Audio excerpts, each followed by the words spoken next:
भगवते वासुदेवाय, ओम नमो भगवते वासुदेवाय, ओम नमो भगवते वासुदेवाय।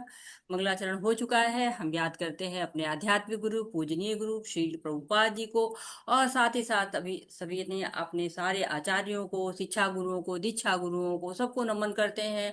और श्री श्री राधा गोविंदा मंदिर के अध्यक्ष, जो कि इस पाठ्यक्रम के जनक भी हैं, नमो निष्ठा प्रभु जी को, उनको शत नमन करते हैं। और आप सभी भक्तों का स्वागत करते हैं और पांचाल करते हैं। हरे कृष्णा। तो हम 11वां अध्याय पढ़ रहे थे, और 11वें अध्याय में 48 श्लोक तक हम आ चुके थे। तो थोड़ा सा रिकैप देखते हैं कि हमने पढ़ा पढ़ा क्या था। तो अर्जुन अनुरोध करते हैं, किससे? कृष्णा से अनुरोध करते हैं, अपने मित्र से, अपने गुरु से, अपने भगवान से। क्या कि मुझे आप बताइए, आपने सबको समझा दिया, मेरा मोह दूर हो चुका है, मेरा मोह अब ठीक हो गया, मैं सही हो गया हूँ। लेकिन आप कहते हैं कि मैं एक अंश से सब कुछ धारण करता हूं, तो एक अंश कैसे धारण करते हैं, ये तो मैं समझ नहीं पा रहा हूँ। तो मुझे संदेह नहीं है, मैं मानता हूँ आप सब कुछ कर सकते हैं, आप जो है सर्व कारण कारणम है, आपके द्वारा सब कुछ हो सकता है।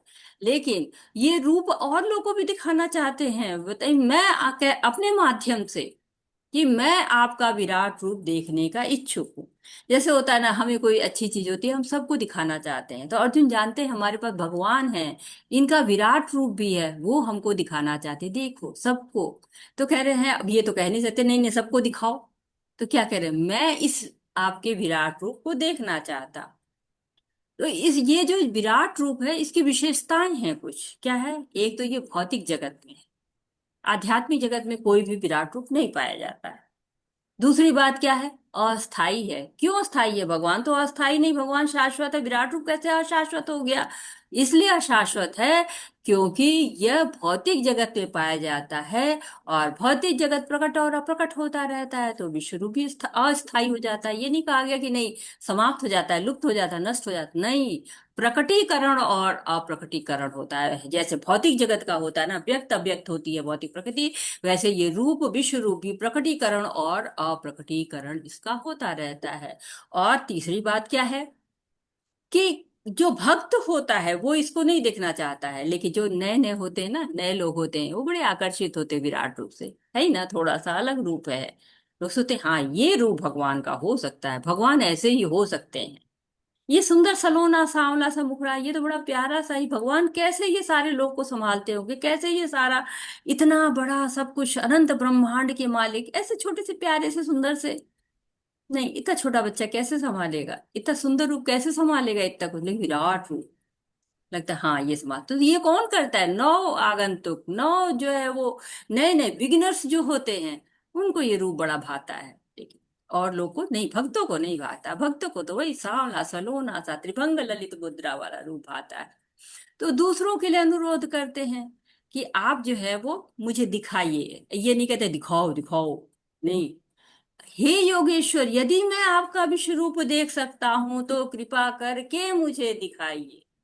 कौन सा रूप? असीम रूप है जो आपका, विश्व रूप जो है आपका। नम्र होकर प्रार्थना करते, सम्मान से करते हैं, अनुचित रूप से जिद नहीं करते हैं कि नहीं नहीं मुझे दिखाओ, नहीं, दिखाइए अगर मैं योग्य हूं। और भगवान भी कितने दयालु कृपालु, कहते देखो देखो देखो, पश्याम, कितनी बार कहते देखो मेरा रूप क्या है। इतने रंग है, इतना आकार है, इतने देवी देवता समाये, संपूर्ण ब्रह्मांड समाया है। और कहाँ, किस जगह पे देखो? देखना है तो कहाँ देखें? यार मेरे इसी जो है वो रूप के अंदर देखो, एक ही स्थान पर देखो, एक ही समय पर देखो, सब कुछ एक जगह पे देखो। दिख ही नहीं रहा, कैसे देखे? अर्जुन सोच रहे, भगवान कह तो रहे देखो देखो, देखो कहाँ? भगवान समझ गए, कह रहे मैं तुमको दिव्य रूप देता हूं, अब तुम इसको देखो। और फिर अर्जुन को दर्शन कराते हैं, और संजय धृतराष्ट्र को उस रूप का वर्णन करते हैं। भगवान कह रहे हैं कि देखो तुम, और संजय कह रहे हैं देखिए क्या क्या हो रहा है। धृतराष्ट्र जी देख लीजिए भगवान का ये रूप भी। आप देख तो नहीं सकते, आप सुन सकते, सुनिए क्या क्या है उसमें। देवी देवता है, मालाएं पहने हैं, सुसज्जित हैं, वो आभूषण है, अस्त्र शस्त्र हैं। बहुत आश्चर्यमय है रूप ये, और बहुत तेज है इसमें। जैसे लग रहा है कि हजारों सूर्य हैं, हजारों चंद्रमा हैं, और ब्रह्मांड की प्रत्येक वस्तु यहाँ पर दिखाई दे रही है। विश्व रूप का दर्शन करते हैं अर्जुन को, अनुभव हो रहा है। कि भगवान आपके कितने जो है वो अनेक आपके नेत्र हैं, दिख रहे हैं, अनंत रूप दिख रहे हैं। इतना तेज है, इतना तेज है कि मैं देख नहीं पा रहा हूँ। और मुकुट है, चक्र है, गदाएं है, अग्नि है, सूर्य है, और फैलता जा रहा है, ये रूप फैलता जा रहा है, असीम है, इसकी कोई सीमा ही नहीं दिख रहा है।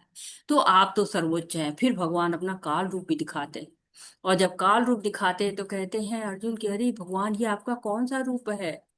ना आदि, इसका आदि दिख रहा है, ना मध्य दिख रहा है, ना अंत दिख रहा है, बल इसमें दिख रहा है, इतनी भुजाएं दिख रही, इतने सूर्य दिख रहे हैं, भगवान इतनी अग्नि दिख रही है, ब्रह्मांड को जलाए जा रही है, और सारे देवी देवता आपकी शरण ले रहे हैं, जो असुर है वो भागे चले जा रहे हैं, और देवी देवता ऋषि मुनि महर्षि सिद्ध सब जो है वो क्या कर रहे हैं? आपकी स्तुति कर रहे हैं। इस रूप के अंदर आपको पितर भी दिख रहे हैं, वो रुद्रगण भी दिख रहे हैं, यक्ष भी दिख रहा है, अश्विनी कुमार भी दिख रहे हैं, और साथ ही साथ आदित्य भी दिख रहे हैं, वसु भी दिख रहे हैं, सब दिख रहे हैं इसमें। भगवान ये तो बहुत ही अलग है।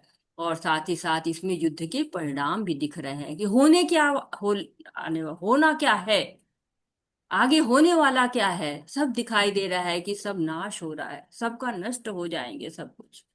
तो ऐसा रूप है। और तब अर्जुन कहते हैं कि भगवान देवेश, मैं आपको नमस्कार करता हूँ।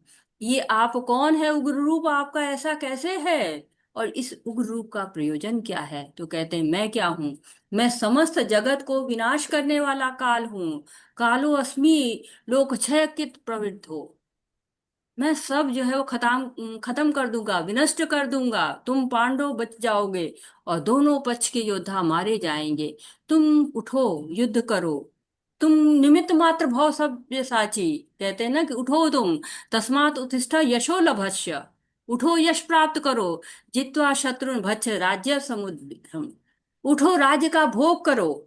और क्या कहते हैं? यथेवते निहता पूर्वमेव निमित्त मात्र भव सभ्य साची। सभ्य साची क्या हो? निमित्त मात्र बनो तुम, निमित्त हो, निमित्त मात्र हो तुम केवल उसके करने वाले हो। न तुम कारण हो, न तुम उद्देश्य हो, नहीं, और न तुम इसको जो है वो करता हो, कुछ भी नहीं हो तुम।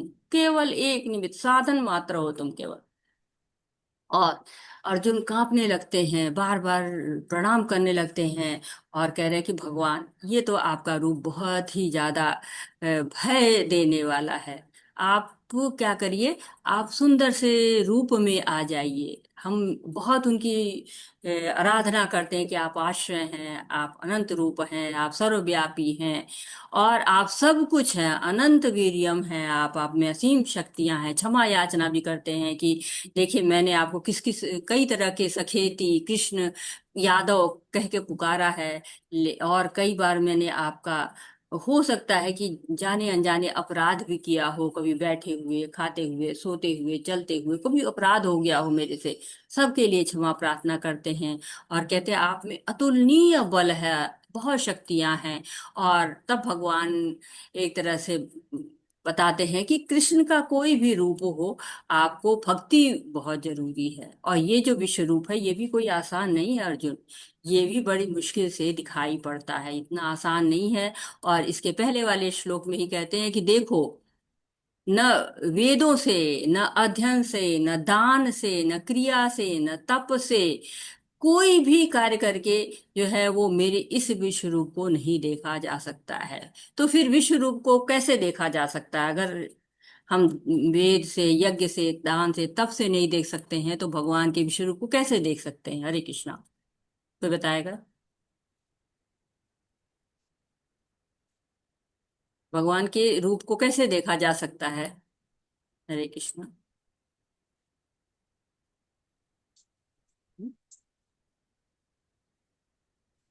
तो भगवान के किसी भी रूप को हो, भगवान के विश्व रूप को भक्ति से ही देखा जा सकता है। भक्त भगवान की आराधना करना चाहता है, विश्व रूप की नहीं कर सकता, क्योंकि ये रूप भौतिक जगत में है।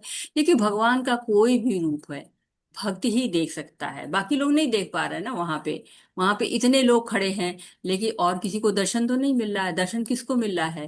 केवल भक्त को ही मिल रहा है, अर्जुन को ही मिल रहा है, और देवी देवता को मिल रहा है, जो भक्त हैं देखना चाहते हैं, युद्ध देखने के लिए आए हुए हैं और खड़े हैं, उनको दर्शन यहाँ पर मिल रहा है। तो ये भी बताया कि पहले किसी ने नहीं देखा, दुर्योधन ने थोड़ा सा देखा था, और अर्जुन के अतिरिक्त इसमें देवी देवता लोग अपने अपने लोग से देख रहे हैं, लेकिन और लोग नहीं देखे। तो क्या अंतर क्या होता है असुरों में और जो भक्तों में? तो पहली बात होती है कि असुरों को नजर ही नहीं आते हैं भगवान, क्योंकि कठिन है ना, कठिन है। भगवान को जब पुकारेंगे, भक्त पुकारते हैं, तब भगवान दिखाई देते हैं, लेकिन और भक्तों को वो नहीं दिखाई देते, किसी कर्म कांड से भी वो नहीं दिखाई देते कि कोई कर्म कांड कर लिया, सकाम कर्म कर लिया, तो नहीं। कृष्ण इस सबसे नहीं मिलते हैं, केवल भक्तों को ही भगवान मिलते हैं। भक्त्या माम अभिजानाति, भक्त ही भगवान को जान पाते हैं। तो यहाँ पे क्या कहा जा रहा है?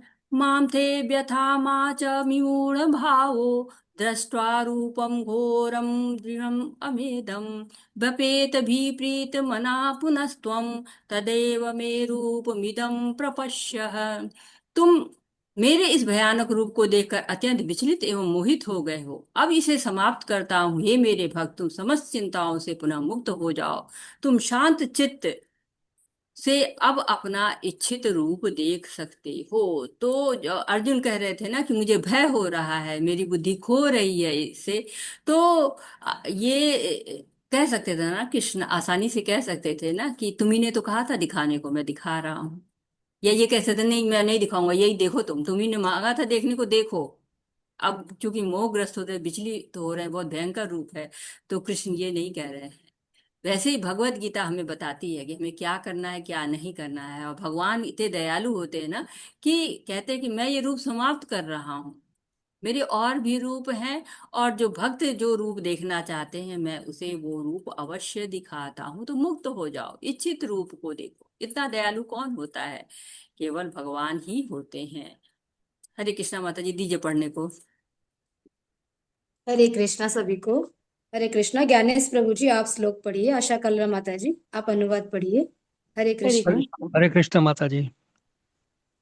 इत्यर्जुनं वासुदेवस्तथोक्त्वा स्वकं रूपं दर्शयामास भूयः आश्वासयामास च भीतमेनं भूत्वा पुनः सौम्य वपुर्महात्मा।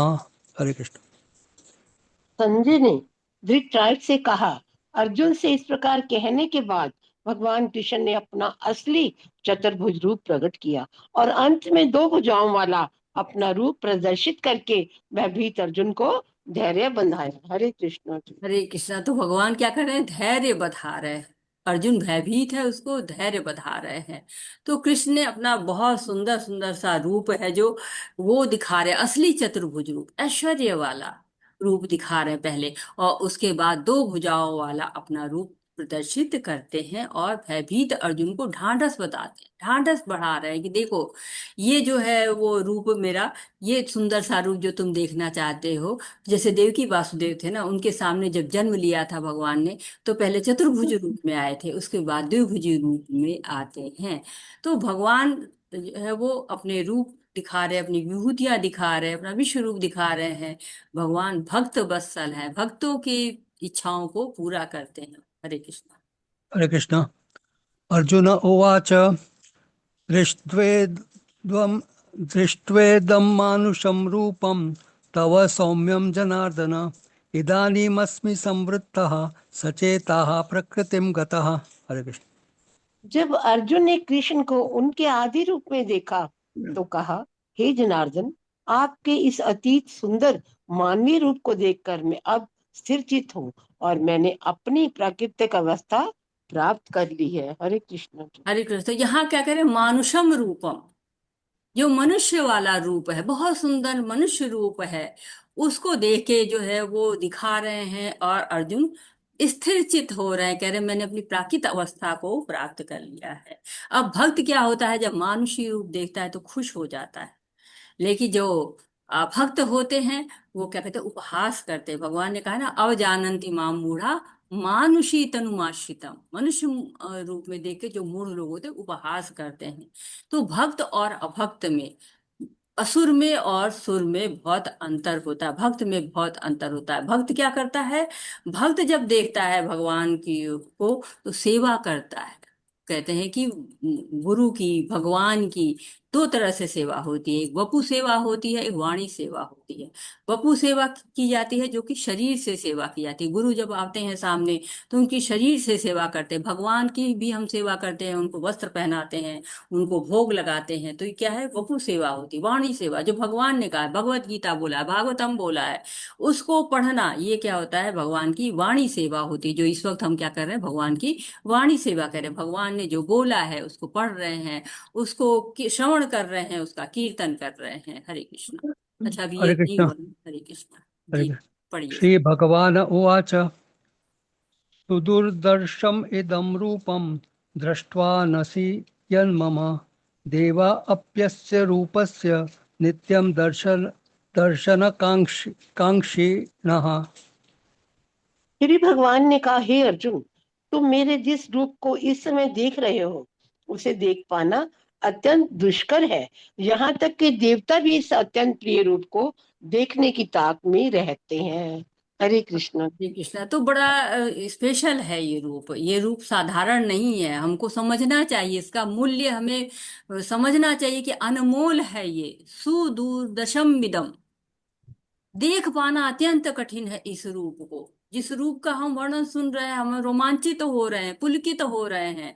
ये रूप भी इतना आसान नहीं, दुष्कर है। देवता लोग भी चाहते हैं, देवी देवता भी देखते हैं कब भगवान आ रहे हैं। जब भगवान प्रकट होते हैं, आते हैं नंद के यहाँ, सारे देवी देवता आते हैं वहां पर देखने के लिए बारी बारी। कभी शिव जी आते हैं, कभी ब्रह्मा जी आते हैं, कभी सब लोग आते हैं। जब जेल में, जब कंस की जेल थी वहां पर प्रकट होते हैं देवकी के पास भगवान, तो सारे देवता माता जी, स्तुति आवाज कर नहीं आ रहे हैं। रही। हरे कृष्णा, मेरी आवाज नहीं आ रही? नहीं आ आ रही है रहे हैं माता माता जी, जी, आ आ रहे रही हैं है। माता जी। आ रही है माता जी, आ रही है। अच्छा अच्छा, पता धन्यवाद। नहीं बीच में से रुकी थी, आप तो आ रही है माता जी। चलिए, धन्यवाद। तो जो देवी देवता थे वो आए थे, जेल में स्तुति कर रहे हैं जब भगवान प्रकट हुए हैं। तो बड़ी बहुमूल्य चीज है, इसकी कीमत हमें पता होनी चाहिए कि अनमोल है ये। हम इसका मोल नहीं लगा सकते हैं। लेकिन क्या होता है, अभक्त हो कहते हैं ना, उनका मन अपने चाल चलता है, बुद्धि पर उनका कोई अधिकार ही नहीं होता है। कृष्ण बार बार हमको बता रहे हैं कि ये जो रूप है इसको देखो। क्योंकि जो वो मूढ़ लोग हैं वो तो इसको समझ ही नहीं पाएंगे कि ये जो रूप है क्या करता है। रसराज है भगवान, अखिल मूर्ति रसराज। आंखें इनकी इतनी सुंदर है, भक्तिमय है, रस से भरे हुए हैं भगवान, भक्तों को अपना रस देते। लेकिन जो लोग अभक्त होते हैं वो भगवान को समझ ही नहीं पाते हैं, क्योंकि भगवान की जो लीलाएं हैं, कहते हैं कि अपरंपार होती। भगवान सच्चिदानंद है, भौतिक शरीर उनका नहीं होता है। हम वैदिक शास्त्रों को पढ़कर कृष्ण का अध्ययन करते हैं, उनके लिए कृष्ण समस्या बने रहते हैं। जो भौतिक विधि का प्रयोग करता है उसके लिए कृष्ण एक महान ऐतिहासिक पुरुष, अत्यंत विद्वान चिंतक है। यद्यपि वे सामान्य व्यक्ति हैं और शक्तिमान होते हुए भी उन्हें भौतिक शरीर धारण करना पड़ा, अंतोतगत्वा वे परम सत्य को निर्विशेष मानते हैं। अतः वे सोचते हैं कि भगवान ने अपने निराकार रूप में ही साकार रूप धारण किया। परमेश्वर के विषय में ऐसे अनुमान नितांत भौतिकतावादी। तो ये जो सोच रखते हैं लोग, ये भौतिक सोच है। जो भगवान को प्रेम करते हैं वो क्या कहते हैं, निरंतर कृष्ण भावना में से तथा कृष्ण की भक्ति से आध्यात्मिक आंखें खुल जाती हैं और वह कृष्ण को प्रकट रूप में देख सकता है। तो ये दुर्लभ जो मानुषिक रूप है, ये भी देवी देवताओं की पहुंच से बाहर है। तो हम सामान्य लोग की तो बात ही क्या। अतः हमें भगवान पे विश्वास करके, श्रद्धा करके उनकी सेवा करनी चाहिए, डिवोशनल सर्विस। हरे कृष्णा। हरे कृष्ण। ना हम वेदैर्न तपसः न दानेन न चेज्जया शक्य एवं विधो द्रष्टुम दृष्टवानसि माम यथा। हरे कृष्ण। तुम अपने दिव्य नेत्रों से जिस रूप का दर्शन कर रहे हो उसे ना तो वेद्या ध्यान से, ना कठिन तपस्या से, ना दान से, ना पूजा से ही जाना जा सकता है। कोई इन साधनों के द्वारा मुझे मेरे रूप में नहीं देख सकता। हरे कृष्णा जी। हरे कृष्णा। तो कितना अंतर है भगवान में और साधारण लोगों में। भगवान को हम वेद के अध्ययन से, दान से, तपस्या से, कठिन व्रत से नहीं देख सकते हैं। कैसे देख सकते हैं? केवल भक्ति से देख सकते हैं। भक्तिमय दृष्टि हमारी चाहिए। इन चीजों से भगवान को नहीं देखा जा सकता है। इसलिए जो भक्त होते हैं वो सेवा करते हैं और देख पाते हैं। तो कोई कृष्ण के रूप का वर्णन कर सकता है, कोई भी जो गुरु हो, कोई शिक्षक हो, वर्णन कर सकता है। लेकिन कृष्ण में और भगवान, कृष्ण में और साधारण में यही अंतर है कि कृष्ण क्या करते हैं, पहले मोह को दूर करते हैं, फिर अपने आप को रिवील करते हैं। लेकिन जो लोग, साधारण लोग हैं, वो मोह को दूर कर नहीं सकते। कृष्ण अर्जुन के मोह को पूरी तरह से दूर करने के बाद पर अब तब अपना विराट रूप दिखाते हैं, तब अपना चतुर्भुज रूप दिखाते हैं, और फिर अपना द्विभुज रूप दिखाते हैं। तो कृष्ण को देखना है, भक्ति मार्ग अपनाना चाहिए। हरे कृष्णा। हरे कृष्ण। भक्त्या त्वनन्यया शक्य अहमेवं विधोऽर्जुन ज्ञातुं द्रष्टुं च तत्त्वेन प्रवेष्टुं च परन्तप। हरे कृष्ण। हे अर्जुन, केवल अनन्य भक्ति द्वारा मुझे उस रूप में समझा जा सकता है जिस रूप में मैं तुम्हारे समक्ष खड़ा हूँ, और इसी प्रकार मेरा साक्षात दर्शन भी किया जा सकता है। केवल इसी विधि से तुम मेरे ज्ञान के रहस्य को पा सकते हो। हरे कृष्ण। हरे कृष्णा। तो अब एक तरह से आप कह सकते हैं कि अगला जो अध्याय है उसका जो है वो प्लेटफॉर्म तैयार हो रहा है, क्योंकि अगला जो अध्याय है वो हमारा क्या कहते हैं, अनन्य भक्ति का अध्याय है। तो भगवान की कृपा जरूरी है, अपना प्रयास भी बहुत जरूरी है। चारों रूप में जो कृष्ण को जानना चाहते हैं, उनका उद्देश्य कृष्ण को प्राप्त करना नहीं होता है। उनकी बस भौतिक इच्छा होती है कि ये भी देख लें, ये भी देख लें, भौतिकता होती है ना, उस तरह से होती है।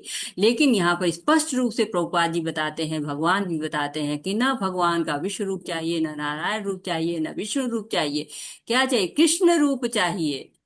ये अलग अलग तर्कों से, अलग अलग शास्त्रों के माध्यम से हमको श्रील प्रभुपाद जी समझा रहे हैं। तो एक तरह से हम ये कह सकते हैं कि भगवान कोई थ्योरी का सब्जेक्ट नहीं है कि हाँ किताब पढ़ लिया, वेद पढ़ लिए, गूगल कर लिया, जानकारी हो गई। नहीं, भगवान साकार रूप है। उनसे मिल करके, उनसे शरणागत होकर हम उनको जान सकते हैं। तो बहुत ही सुंदर सुंदर श्लोक आ रहे हैं। इनको आप बार बार पढ़ भी सकते हैं और इनको याद भी कर सकते हैं। तो अनन्य भक्ति के द्वारा कह रहे, तुम्हारे समझ खड़ा हूं, भक्त हो तुम ना, तुम्हारे समझ खड़ा हूं, सारथी बन के खड़ा हूं, ऐसे वैसे भी नहीं। सारथी बन के, सारथी होते क्या होते, पैरों से मार मार के उनको निर्देश दिया जाता है। तो जो भगवान के इतने सुंदर कोमल से भगवान है, उनको अर्जुन क्या कर रहे, पैरों से इंडिकेट कर रहे हैं। बाईं तरफ मारते हैं तो पता चलता है बाएं चलो, दाईं तरफ मारता है तो दाएं चलो। ये सारथी रूप उन्होंने लिया हुआ है भगवान ने। तो भगवान क्या होते हैं, बिन मोल बिक जाते हैं अपने भक्तों के हाथ में। हरे कृष्ण। हरे कृष्ण। मत्कर्म कृन्मत्परमः मद्भक्तः संगवर्जितः निर्वैरः सर्वभूतेषु यः स मामेति पांडव। हरे कृष्ण। हे अर्जुन, जो व्यक्ति काम कर्मों तथा मनोधर्म के कलमश से मुक्त होकर मेरी शुद्ध भक्ति में तत्पर रहता है, जो मेरे ही कर्म करता है, जो मुझे ही जीवन लक्ष्य समझता है, और जो प्रत्येक जीव से मैत्री भाव रखता है, वह निश्चय ही मुझे प्राप्त करता है। हरे कृष्ण जी। हरे कृष्णा। तो ये भगवत गीता का बहुत महत्वपूर्ण श्लोक है। भगवत गीता का उद्देश्य बताता है। क्या है उद्देश्य? कैसे हम भगवान किसी के साथ अपने संबंध को समझ करके भगवत धाम को समझ पहुंच सकते हैं हम। तो एक तरह से ये अध्याय समापन की ओर हो रहा है। अगले अध्याय की जो है भूमिका रच गई है, अन्य भक्ति की तरफ इंडिकेट किया है भगवान ने कि भक्ति योग की क्या है, भक्ति करो, भक्ति करोगे तब हमारा और तुम्हारा परिचय होगा, भक्त और भगवान का परिचय होगा। तो भगवान ने क्या क्या बताया है कि परम कर्तव्य का पालन करो, भगवान के सुख के लिए कार्य करो। भगवान कह रहे मुझ पर आश्रित रहो, आसक्ति रहित रहो, द्वेष रहित रहो, कलमश मुक्त रहो, और करो क्या, परम भक्ति करो। परम भक्ति करना है, जीवन लक्ष्य क्या रखना है, भगवान को रखना है, हर जीव से मैत्री भाव रखना है, समभाव रखना है। तब जो है भगवान को वो प्राप्त कर सकता है। भगवान को प्राप्त करने का सारा एक तरह से सोल्यूशन बता दिया कि कैसे तुम मुझे प्राप्त कर सकते हो। तो इस तरह से कह सकते हैं हम कि ये जो श्रीमद् भगवद गीता के 11वें अध्याय विराट रूप का भक्ति वेदांत तात्पर्य पूर्ण हुआ। ज्ञानेश प्रभु जी। हरे कृष्ण। हरि ओम तत्सत् इति श्रीमद्भगवद्गीतासु उपनिषदसु ब्रह्मविद्यायां योगशास्त्रे श्रीकृष्ण अर्जुन संवादे विश्वरूपदर्शन योग नामः एकादश अध्यायः। हरे कृष्ण। हरे कृष्ण हरे हरे राम राम हरे हरे कृष्णा कृष्ण कृष्ण हरे हरे, हरे राम राम राम हरे हरे। हरे कृष्णा सभी को, हरे कृष्णा। तो 12वें अध्याय पे हम आ रहे हैं, जो कि भक्ति योग का अंतिम अध्याय है। और इस अध्याय को मुकुट मणि कहा जाता है। मुकुट की मणि की तरह से 7 से 12 अध्याय मुकुट की तरह से हैं, और 12वां अध्याय उसमें मणि की तरह से। मणि दूर से चमकती है ना, जब आप मुकुट लगाता है तो मणि दूर से चमकती, बड़ी सी मणि। जैसे आप आजकल दूल्हे मियाँ तैयार होते हैं तो क्या होता है, उनको एक मणि मुकुट लगाया जाता है, उसमें बड़े बड़े पत्थर होते हैं। तो इसी तरह से वो दूर से चमकते। वैसे 12वां अध्याय भक्ति योग है, जो दूर से चमकता है। भक्ति के बारे में हमें बताता है कि भक्ति क्या होती है। एक तरह से आप ये कह सकते हैं कि विधि विधान बताए गए हैं। इस अध्याय में विधि विधान बताए गए हैं, रिचुअल्स कहते हैं ना। जैसे कि उद्देश्य क्या है हमारा, कि शरीर की सफाई करना। अब इसको कैसे करेंगे, कि कैसे दांतों को साफ करते, कैसे आंखों को साफ करते, कैसे बालों को साफ करते हैं, ये विधि विधान होते हैं, नियम होते हैं। वैसे अब जो है वो ये श्रवण कीर्तन हम कर रहे हैं, भक्ति का ये विधि विधान है। तो भगवान की अनुमति प्राप्त करके, भगवान की चाहना करके हम भगवान की भक्ति करते हैं, विधि विधान करते हैं। तो ये अध्याय बहुत सुंदर अध्याय है। भगवान के बारे में हमें बहुत स्पष्टीकरण देता है, और साथ ही बताता है कि ये वन वे प्रोसेस नहीं है, टू वे प्रोसेस है। भगवान आदान प्रदान करते हैं। कहते हैं यथा माम प्रपद्यन्ते तास्ते व भजामि। तो भगवान की जो भक्ति है वो दोनों तरफ से, व्यवहार दोनों तरफ से चलते हैं। कहते हैं ना, हम एक हाथ से ताली नहीं बजती है। तो भगवान हमेशा जो है वो हमारे लिए हाजिर रहते हैं। हमें भी प्रयत्न करना है कि हम कैसे भगवान की प्रिय बन जाएं। तो भगवान अपने मुख से दूसरे अध्याय में बताते हैं कि हम शरीर नहीं, हम आत्मा हैं। तो हम भगवान तक कैसे पहुंच सकते हैं? न ज्ञान के द्वारा, न कर्म के द्वारा, केवल भक्ति के द्वारा। ज्ञान और कर्म जो भगवान के लिए, उनके द्वारा पहुंच सकते हैं, भक्ति के द्वारा पहुंच सकते हैं। और हमने जाना कि भक्ति के रास्ते में भी 3 रास्ते हैं। एक रास्ता तो एकत्वेन है, दूसरा जो है वो पृथकत्वेन है, तीसरा विश्व रूपो। तो ये तीनों को भक्ति नहीं कहा गया। इससे आगे बढ़ते हैं हम जब, तो भक्ति का रूप होता है। और इस अध्याय में भक्ति की महिमा है और भक्त की महिमा है। ये अध्याय ऐसा है जहां भगवान भक्त अष्टकम गाते हैं। हम लोग गाते हैं ना, नंद अष्टकम गाते हैं, चौरा अष्टकम गाते हैं, मधुर अष्टकम गाते हैं। भगवान यहाँ पर भक्त अष्टकम गाते हैं। इस अध्याय में छोटा सा अध्याय है, भक्ति का है, बहुत गूढ़ है, समझना कठिन है। जैसे होता है कि कोई बीमार पड़ता है तो उसको कैप्सूल खिलाया जाता है। कैप्सूल में क्या होता है, उसके अंदर दवा भर दी जाती है, जल्दी असर करता है। छोटा सा कैप्सूल बड़ा जल्दी असर करता है। ऐसे अध्याय छोटा सा है, गूढ़ता से भरा हुआ है। बड़ी सुंदर सुंदर विवेचनाएं हैं, ध्यान से पढ़ना है, समझना है, और वही करने का जो है वो प्रयास करना है जो भगवान हमें बताते हैं। तो भक्ति पहले हम जानेंगे, भक्ति किसकी करनी है, और फिर भक्ति किसकी करनी है, कैसे करनी है, और फिर भक्त कैसा होता है। भगवान पूरी तरह से उसकी महिमा गाते हैं। तो ये बहुत सुंदर सा अध्याय है। और भक्ति योग का कहते हैं, ओम परमात्मने नमः। माता जी कौन पढ़ रहा है? हरे कृष्ण दीजिएगा। हरे कृष्णा सभी को। अत्रे माता जी आप श्लोक पढ़िए। डॉक्टर मधु कपूर माता जी आप अनुवाद पढ़िए। हरे कृष्णा। धन्यवाद माता जी। हरे कृष्ण। धन्यवाद गणेश प्रभु जी। धन्यवाद माता जी, बहुत बहुत धन्यवाद। श्री कृष्ण। ओम श्री परमात्मने नमः। श्रीमति भगवती गीता अथ द्वादशोऽध्यायः।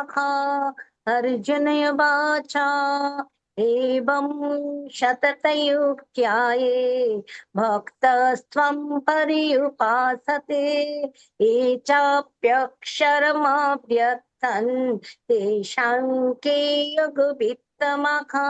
हरे कृष्ण मैम।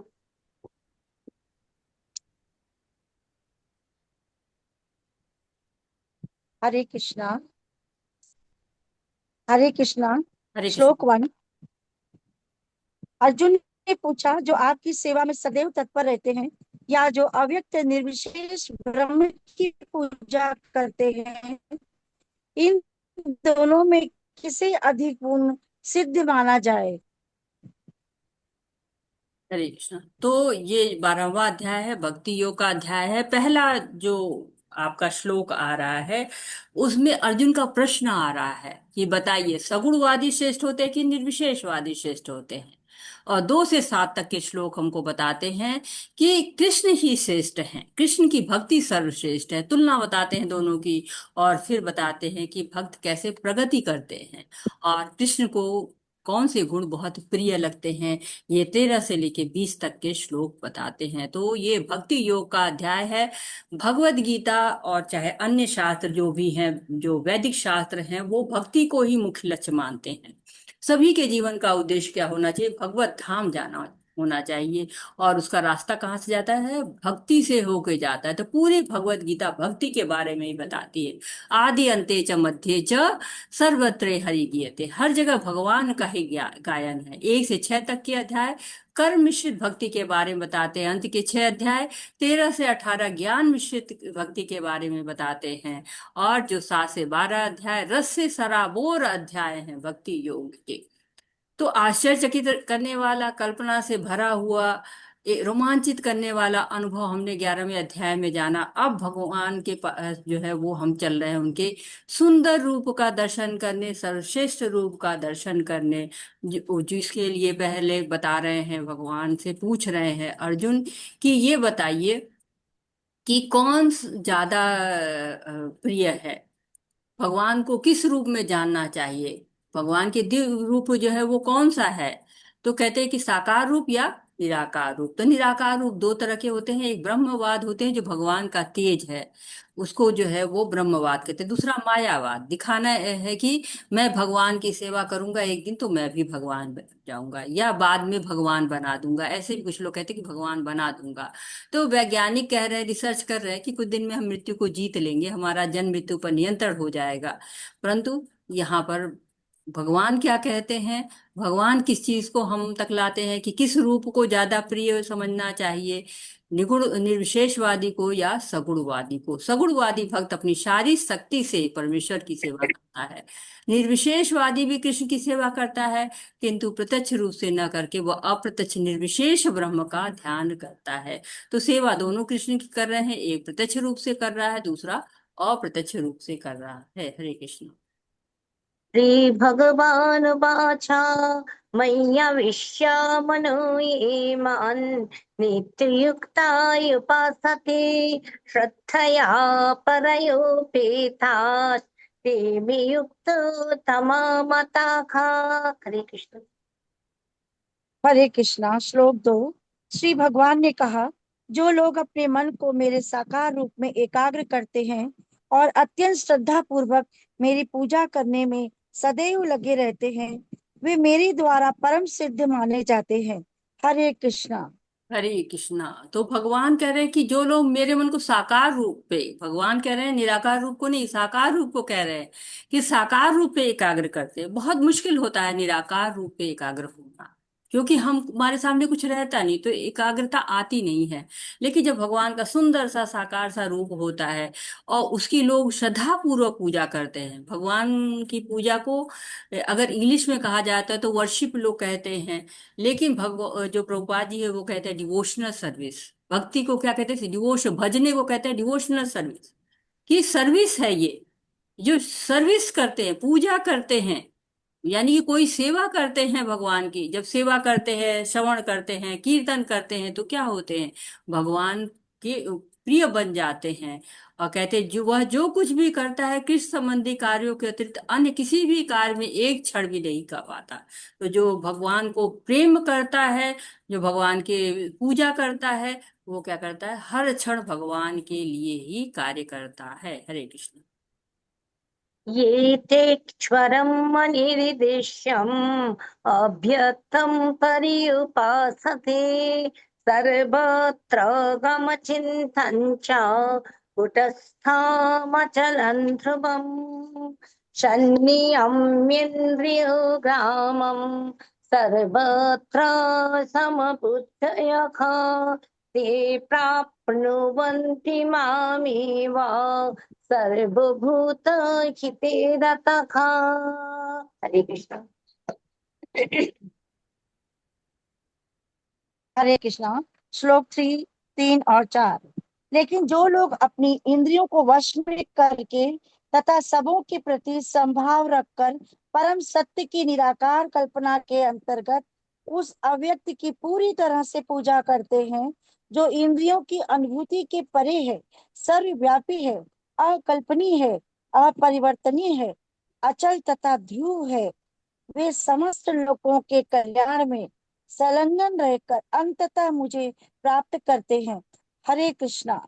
हरे कृष्णा। तो यहाँ पर कह रहे हैं कि पहले भी इन चीजों को बताया गया है कि इंद्रियों में वश में करके समभाव करके, पहला क्या है, इंद्रियों को वश में करना है। जो इंद्रियां है ना हमारी, बहुत ही मन जो है, जो उनका स्वामी बहुत ही चंचल रहता है, इसीलिए इंद्रियां भी चंचल रहती हैं, हमेशा भोग की तलाश करती रहती हैं। तो कहते कि नहीं, इंद्रियों को वश में करो। दूसरा क्या करो, समभाव करो, समभाव में रहो। कह विद्या विनय संपन्ने ब्राह्मणे गवि हस्तनी सुनी चैन स्वपाके च ब्रह्म।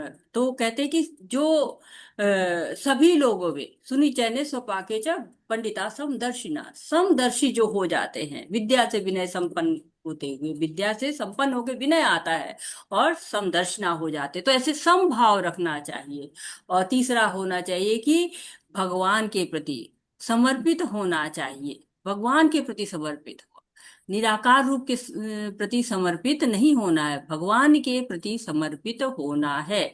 और साथ ही साथ क्या करना है, इसके अलावा उनको अनुभूति से परे जो है उस रूप की नहीं, बल्कि उस रूप की हमें करना है, चेष्टा करनी है, जो कि साकार रूप है, सर्वव्यापी है, जो अकल्पनीय है, अचल है, ध्रुव है, उसकी सेवा नहीं करनी है, हमको साकार रूप की सेवा करनी है। तो यहाँ बताया जा रहा है कि एक तरह से निराकार रूप के बारे में बताया जा रहा है कि निराकार रूप की जो सेवा करते हैं वो इंद्रियों की अनुभूति से वो परे होते हैं, सर्वव्यापी होते हैं, अकल्पनीय होते हैं, अपरिवर्तनीय होते हैं, अचल होते हैं, ध्रुव होते हैं, वे समस्त लोगों के कल्याण में सर अंततः मुझे प्राप्त करते। तो प्राप्त वो भी करते हैं, लेकिन ये निराकार रूप की बात हो रही है कि इंद्रियों को वश में रखा, समभाव को रखा, निराकार की कल्पना की, अव्यक्त रूप की पूजा की, और उस निराकार रूप की, अव्यक्त रूप की ये विशेषताएं होती है। हरे कृष्ण।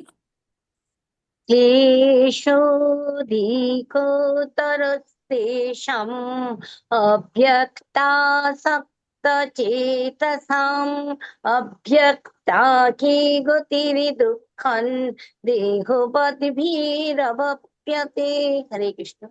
हरे कृष्णा। धन्यवाद, धन्यवाद मधु कपूर माता जी। जलेंद्र प्रताप प्रभु जी, आप अनुवाद माता पढ़िए। जी धन्यवाद। ने पठन का अवसर दिया। हरे कृष्ण। माता जी सबको प्रणाम, कृपा कीजिए। जिन लोगों के मन परमेश्वर के अव्यक्त निराकार स्वरूप के प्रति आसक्त हैं, उनके लिए प्रकट कर पाना अत्यंत कष्टप्रद है। देहधारियों के लिए उस क्षेत्र में प्रकट कर पाना सदैव दुष्कर होता है। हरे कृष्ण माता जी। हरे कृष्णा। तो भगवान क्या बता रहे हैं कि सगुण और निर्गुण माध्यम से दोनों का वो दे रहे हैं, हमको विस्तार से बता रहे हैं कि सगुण की भी सेवा करनी चाहिए, उसमें सफल होने के चांस ज्यादा रहते हैं। लेकिन जो निर्गुण के साधक है वो भी सफल होते हैं, लेकिन थोड़ा मुश्किल होता है, कठिन होता है। तो श्रद्धा होनी चाहिए, सदैव जो है भगवान को याद करना है, एकाग्र होना है। और कहते हैं ना, जो भागवतम में कहा गया है कि सवे पुंसा परो धर्मा यतो भक्ति रधोच्चजे अहेतु की अप्रतिहता यह आत्मा सुप्रसिद्धि। जो भगवान की जो है पूजा करता है, भगवान की भक्ति करता है, अहेतु की भक्ति करता है, उसको भगवान प्राप्त होते ही होते हैं। और इस श्लोक में कहा गया है कि बहुत ही सुंदर श्लोक है कि जो ब्राह्मण की निरंतर पूजा करता है उस पर ध्यान लगाना क्या होता है, कष्टकर होता है। निराकार रूप पे जो आसक्त होता है उसमें प्रगति कर पाना अत्यंत कष्टप्रद होता है। ऐसे जैसे नदी होती है, नदी अगर सागर में मिल जाती तो सागर में अनंत जल है, खो जाती है उसमें ना। वैसे ही जो कहते हैं ना कि ब्राह्मण से निकले थे और ब्राह्मण में ही खो गए, तो भक्ति इस स्थिति को नहीं चाहता है। भक्त क्या चाहता है? वो हमेशा भगवान की सेवा करना चाहता है। तो भगवान अब इन बातों को और आगे थोड़ा सा विस्तार में बताने जा रहे हैं। हरे कृष्ण। हरे कृष्णा। धन्यवाद अत्रेय माता जी। माधुरी शर्मा माता जी, आप श्लोक पढ़िए। हरे कृष्णा। हरे कृष्णा। माधुरी शर्मा माता जी, आप म्यूट हैं। हरे कृष्णा। कविता घोष माता जी, आप पढ़िए श्लोक। हरे कृष्णा। जी माता जी, आप पढ़िए। ये ये तु सर्वाणि कर्माणि मयि सन्न्यस्य मत्पराः अनन्येनैव योगेन मां ध्यायन्त उपासते तेषामहं समुद्धर्ता मृत्युसंसारसागरात् भवामि न चिरात् पार्थ मय्यावेशितचेतसाम्। हरे कृष्णा। हरे कृष्णा। जो अपने सारे कार्यों को मुझ में अर्पित करके तथा अविचलित भाव से मेरी भक्ति करते हुए मेरी पूजा करते हैं, अपने चित्तों को मुझ पर स्थिर करके निरंतर मेरा ध्यान करते हैं, उनके लिए हे पार्थ, मैं जन्म मृत्यु के सागर से शीघ्र उद्धार करने वाला हूँ। हरे कृष्ण माता जी। हरे कृष्णा। तो होप गिविंग श्लोक है ये। हमको होप देता है, हमको आशाएं जगाता है कि प्रयाण काल पे भगवान को याद कर लेना है और उद्धार हो जाना है। तो भगवान कैसे याद आएंगे? भगवान ने बताया कि सतत कीर्तन करो तो मैं याद आ जाऊंगा। और तो भगवान ये कह रहे हैं कि देखो, तुम्हारा जो ये रोग है ना, जो तुम इस भाव रोग में हो ना, मैं उसी से समाप्त कर दूंगा अगर तुम अविचलित भाव से मेरी पूजा करते हो तो मैं ऐसा नहीं है कि छोटे मोटे काम करूंगा ना, सर्दी जुकाम नहीं ठीक करूंगा। मैं क्या करूंगा तो ना, जन्म मृत्यु के सागर से शीघ्र उद्धार कर दूंगा। रोग ही समाप्त, कष्ट तो थोड़ा ओड़ा कष्ट नहीं काट रहे हैं, पूरा ही कष्ट खत्म। कहते हैं कि समस्या का समाधान कर दूंगा। ये नहीं कह देंगे चलो अगली बार तुम आओगे तुम्हारे घुटने में दर्द नहीं होगा, तुम्हारे लंग्स ठीक रहेंगे, तुम्हारे फाड़ ठीक रहेगा। नहीं नहीं, बिल्कुल जन्म मृत्यु का चक्र ही समाप्त कर देंगे। तो जो ब्राह्मण पर ध्यान करते हैं वो क्या होते हैं? विलीन होते हैं, विलीन हो जाते हैं। लेकिन जो साकार रूप पर निरंतर ध्यान करते हैं उन पर क्या होता है? पहले जैसे कि हम नाम पर ध्यान लगाते हैं तो गुण याद आने लगते हैं भगवान के, कि भगवान कैसे दयालुता करते हैं, कैसे सुदामा से उनकी मित्रता है, कैसे कैसे गुण हैं उनके, और वो याद आने लगते हैं। गुणों के खजाने हैं ना उनके, थोड़े बहुत एक दो गुण तो है नहीं, खजाना है, अनंत गुण है। महानता याद आने लगती है। देखिए अनंत शेष निरंतर गायन कर रहे हैं उनका, परंतु महानता समाप्ति नहीं हो रही, गुण समाप्ति नहीं हो रहे हैं। हम फिर उन गुणों को अपने अंदर लाने का प्रयास करते हैं कि हमारे अंदर वो गुण आ जाए। तो भगवान से कहते हैं कि भगवान, आप जो है वो मुझे अपना भक्त बना लीजिए। हम आपको सारे क्रियाकलाप अर्पण कर रहे हैं, हम अपने कर्म फल अर्पण कर रहे हैं। जैसे पिता को खुश करना होता है तो बेटा क्या करता है? सारी अपनी तनख्वाह दे देता है कि पिताजी ये रखिए, आप खर्च करिए।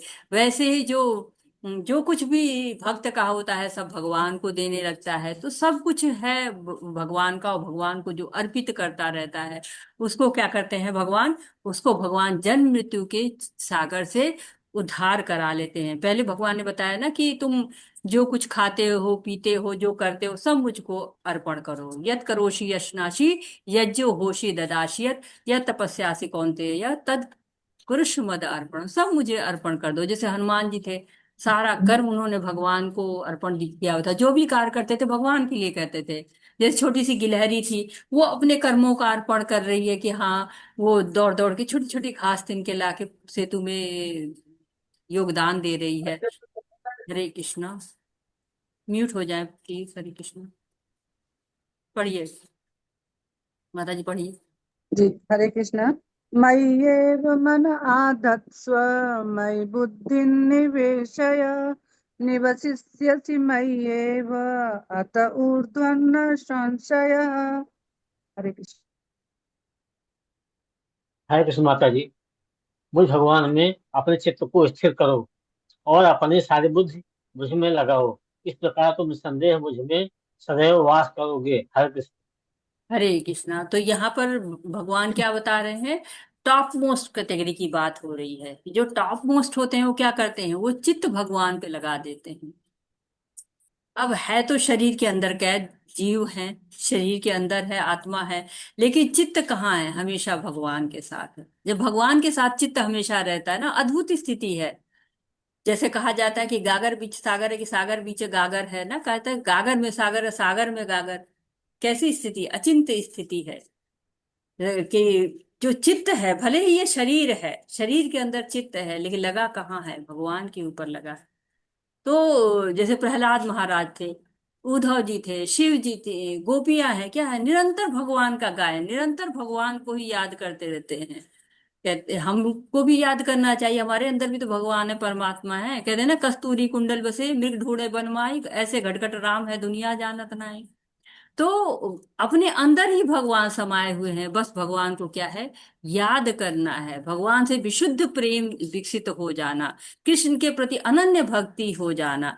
भगवान ने भी तो कहा है ना, तस्मात् सर्वे कालेषु माम स्मरण युद्ध च, युद्ध भी करो, मेरा चिंतन भी करो।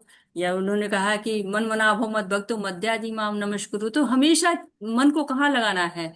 भगवान में लगाना। मय्येव मनाधस्तत्, चित्त कहाँ है? हमेशा भगवान पर स्थित रहना चाहिए, तब भगवान प्राप्त होते हैं। हरे कृष्णा। हरे कृष्णा। अथ चित्तं समाधातुं न शक्नोषि मयि स्थिरम् अभ्यासयोगेन ततो मामिच्छाप्तुनु धनंजय। हरे कृष्ण। हरे कृष्णा। धन्यवाद जलेंद्र प्रताप प्रभु जी।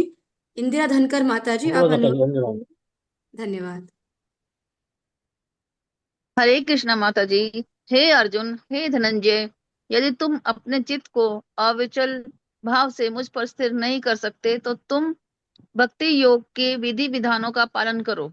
इस प्रकार तुम मुझे प्राप्त करने की चाह उत्पन्न करो। हरे कृष्णा। हरे कृष्णा। तो बता रहे दूसरी कैटेगरी आ गई है, भाई चित्त नहीं स्थिर हो पा रहा है, अभी इतनी शुद्धता नहीं आई है, अभी चित्त में थोड़ा कलमश है, शुद्धता नहीं आ पाई है। तो क्या करो? तुम भक्ति योग के विधि विधानों का पालन करो। जब लेवल 3 में पहुंचेंगे, वहां भक्ति रसामृत सिंधु पढ़ाया जाएगा। उसमें क्या होता है कि भक्ति के विधि विधान लिखे, साधना भक्ति, विधि विधान के द्वारा भक्ति करना। भगवान से एकदम चित्त नहीं लग पा रहा है, क्यों? चित्त में कलमश है। तो भगवान को प्राप्त करने की चाह तो उत्पन्न करो, उसके लिए विधियां हैं, नियम है। सवेरे मंगल आरती करनी है, भगवान को भोग लगाना है, 16 माला जप करना है, 4 प्रकार के नियमों का, 4 नियमों का पालन करना है।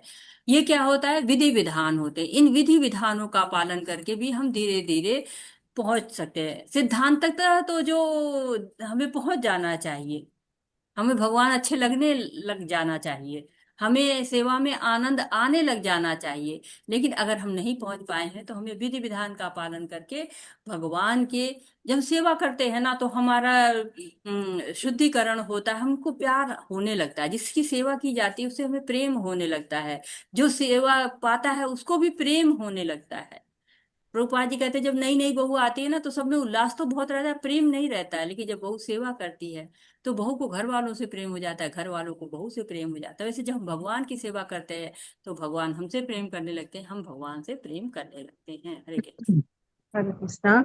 अभ्यासेभ्य समर्थोषि मत्कर्म परमो भव मदर्थमपि कर्माणि कुर्वन् सिद्धिमवाप्स्यसि। हरे कृष्णा। यदि तुम भक्ति योग के विधि विधानों का भी अभ्यास नहीं कर सकते तो मेरे लिए कर्म करने का प्रयत्न करो, क्योंकि मेरे लिए कर्म करने से तुम पूर्ण अवस्था अर्थात सिद्धि को प्राप्त होगे। हरे कृष्णा।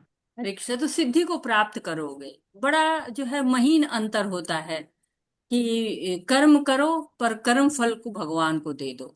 तो कर्म भगवान के लिए करना और कर्म फल भगवान को दे देना, थोड़ा महीन अंतर है।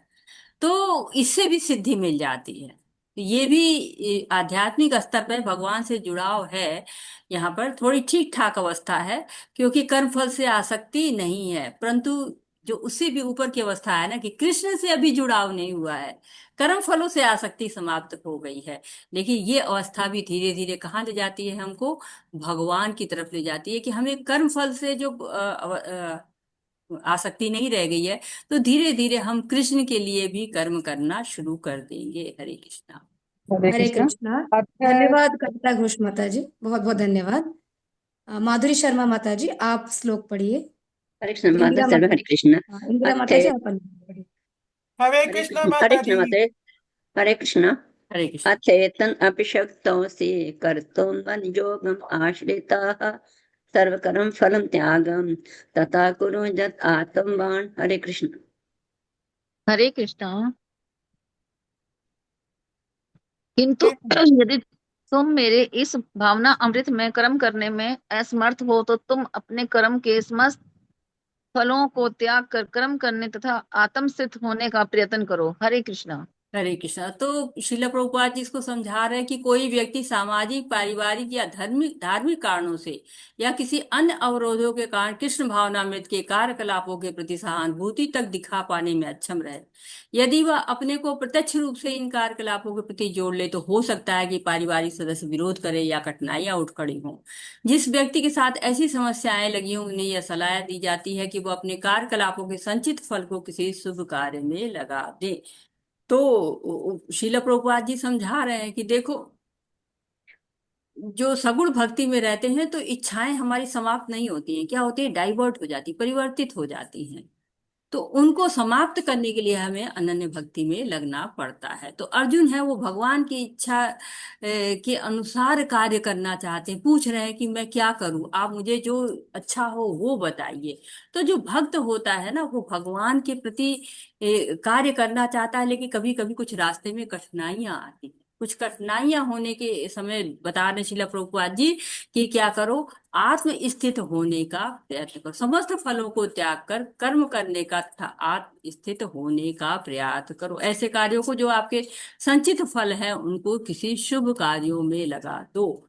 और रूप गोस्वामी जी बहुत अच्छा कहते हैं कि वैधि भक्ति जब हम करते हैं ना तो उसका लक्ष्य प्रेम भक्ति ही होता है। लक्ष्य क्या होता है, प्रेम भगवान से करने लगा। लेकिन भक्तों को साथ साथ में वार्न करते हैं कि अगर आपको अपने शरीर में ही बहुत आनंद आ रहा है ना, ये भौतिक भोग में बड़ा आनंद आ रहा है, तो तुम पूर्णिमा की रात में यमुना के तट पर मत जाना। वहां पर श्याम सुंदर बांसुरी बजाते हैं और तुम सब भूल जाओगे। इनडायरेक्टली कह रहे हैं कि अगर कृष्ण की भक्ति करनी है तो वहां जाओ, और अगर तुम्हें भोग ही करना है तो ठीक है, यहीं रहो, यहीं पर जो है वो कष्ट पाते रहो, जन्म मरण का दुख सुख भोगते रहो। हरे कृष्णा। हरे कृष्ण। श्रेयो हि ज्ञानम् अभ्यासात् ज्ञानाद् विशिष्यते ध्यानात् कर्म फल त्यागाः त्यागात् शान्तिम् अनन्तरम्। हरे कृष्ण। हरे हरे कृष्णा। यदि तुम ये अभ्यास नहीं कर सकते तो ज्ञान के अनुशीलन में लग जाओ।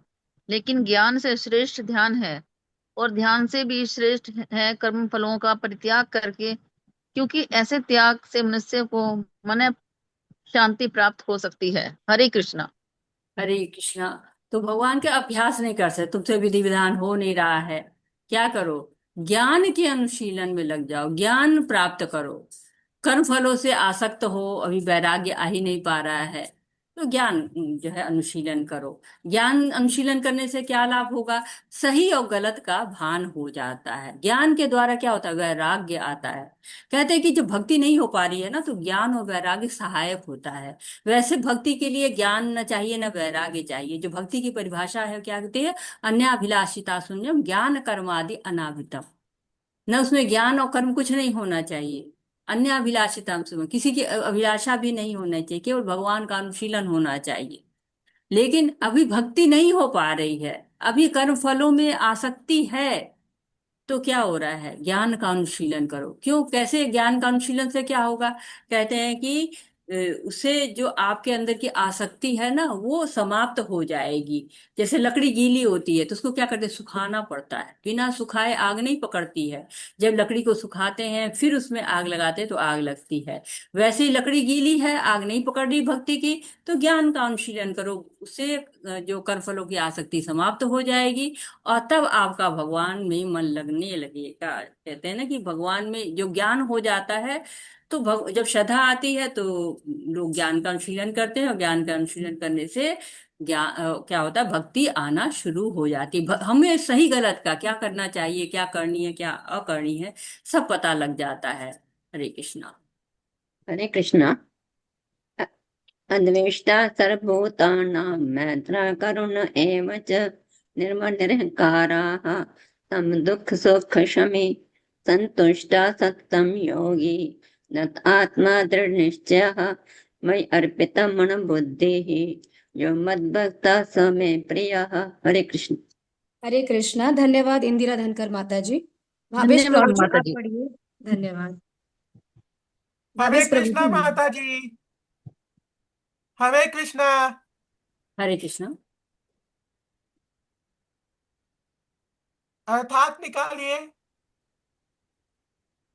जो किसी से द्वेष नहीं करता लेकिन सभी जीवों का दयालु मित्र है, जो अपने को स्वामी नहीं मानता और मिथ्या अहंकार से मुक्त है, जो सुख दुख में स्वभाव रहता है, सहिष्णु है, सदैव आत्मतुष्ट रहता है, आत्म संयमी है, तथा जो निश्चय के साथ मुझ में मन तथा बुद्धि को स्थिर करके भक्ति में लगा रहता है, ऐसे भक्त मुझे अत्यंत प्रिय है। हरे कृष्णा। हरे कृष्णा। तो कृष्ण भक्त अष्टकम गा रहे हैं, बता रहे हैं कि भक्त कैसा होना चाहिए, जो किसी से जी। द्वेष नहीं करता है। द्वेष नहीं होना चाहिए। भगवान है ना, सब समोहम सर्वभूतेषु, सबके लिए बराबर है, तो भक्त को भी बराबर होना चाहिए। भक्त क्या करता है? भगवान के गुण धारण करता है, चाहता है कि उनके सारे गुण हमें मिल जाए। सभी जीवों का दयालु मित्र है, सबसे दयालुता दिखाता है, किसी से उसका वो कहते हैं ना कि चाहे जो भी हो सबके साथ वो सोचता है, आत्मा का भाव रखता है कि ये परमात्मा इसके अंदर है। अपने को स्वामी नहीं मानता है। जहां स्वामी मानते हैं वहीं पे क्या होता है? अधिकार आने लगता है, हमारी वाणी कठोर होने लगती है, अहंकार आने लगता है। तो मिथ्या अहंकार भी नहीं, सुख दुख में समभाव है, सहिष्णु है, आत्मतुष्ट है, आत्म संयमी है, मन बुद्धि स्थिर है, सदैव भक्ति में लगा रहता है, ऐसा भक्त मुझे प्रिय है। तो ऐसी भक्त, ऐसा जो होगा वो तो सबका प्रिय हो जाएगा ना। क्यों? मैं की ही तो लड़ाई होती, स्वामित्व की ही तो लड़ाई होती, अहंकार से ही तो हम अपने आप को श्रेष्ठ समझते हैं। जब दयालुता आ जाती है, संतुष्टता आ जाती है, संयम आ जाता है, मन बुद्धि भगवान में लग जाता है, तो भगवान तो प्रेम करेंगे ही करेंगे। इतने सारे गुण किसी में आते हैं तो कैसे आएंगे? एक बस है, मूल मंत्र क्या है? भगवान की भक्ति। इसके अलावा और कोई कारण नहीं है जो इतने सारे गुणों को ला सके किसी के अंदर, किसी जीव के अंदर। हरे कृष्ण। यस्मात् न उद्विज्यते लोकाः लोकान् उद्विज्यते यजः हर्षामर्ष भय उद्वेगैः मुक्तो य स च मे प्रियः। हरे कृष्ण। जिससे किसी को कष्ट नहीं पहुंचता तथा जो अन्य किसी के द्वारा विचलित नहीं किया जाता, जो सुख दुख में, भय तथा चिंता में संभव रहता है, वह मुझे अत्यंत प्रिय है। हरे कृष्णा। अरे किसी को कष्ट ही नहीं पहुंचाता है, सब कष्ट किसी को देता ही नहीं। मनसा वाणी से, कर्मणा से, किसी से किसी को कष्ट नहीं देता है। खुद भी विचलित नहीं होता है, दूसरों को भी विचलित नहीं करता है। अगर कुछ कमी आ भी जाती है, कुछ परेशानियां आ भी जाती है, तो क्या चाहता है? कहता है कि भगवान की कृपा है, ये भगवान ने कृपा की। अगर उंगली में चोट लग जाए तो कहता है कि मुझे ज्यादा चोट लग सकती थी, भगवान की वजह से मुझे कम चोट लगी हुई है। तो ये क्या है? भक्त का एक तरह से विचार होता है। वो विचलित भी नहीं होता है। सुख आए तो भगवान की कृपा, दुख आए तो भगवान की कृपा, भय जो है वो उसे होता ही नहीं है। क्यों? क्योंकि अवश्य रक्षिबे कृष्णा, कृष्ण रक्षा करेंगे। चिंता में भी क्या है? कृष्ण रक्षा करेंगे। जब इस तरह का भाव होता है, न भय होता है, न चिंता होती है, न विचलन होता है, स्वयं में भी वो पूर्ण जैसा रहता है और दूसरों को भी किसी तरह से मनसा वाचा कर्मणा से दुख नहीं पहुंचाता, तो वो भक्त भगवान को प्रिय है। भगवान भी ऐसे लोगों को प्रेम करते हैं। हरे कृष्णा। हरे कृष्णा। बहुत बहुत धन्यवाद माधुरी शर्मा माता जी। मैं कृष्ण श्लोक पढ़ माता रही धन्य। हूँ। हरे कृष्णा। अनापेक्ष शुचिर्दक्ष उदासीनो गतव्यथः सर्वारंभ परित्यागी यो मद्भक्तः स मे प्रियः। हरे कृष्णा। मेरा ऐसा भक्त जो सामान्य कार्यकलापों पर आश्रित नहीं है, जो शुद्ध है, दक्ष है, चिंता रहित है, समस्त कष्टों से रहित है और किसी फल के लिए प्रयत्नशील नहीं रहता, मुझे अतिशय प्रिय है। हरे कृष्णा। हरे कृष्णा।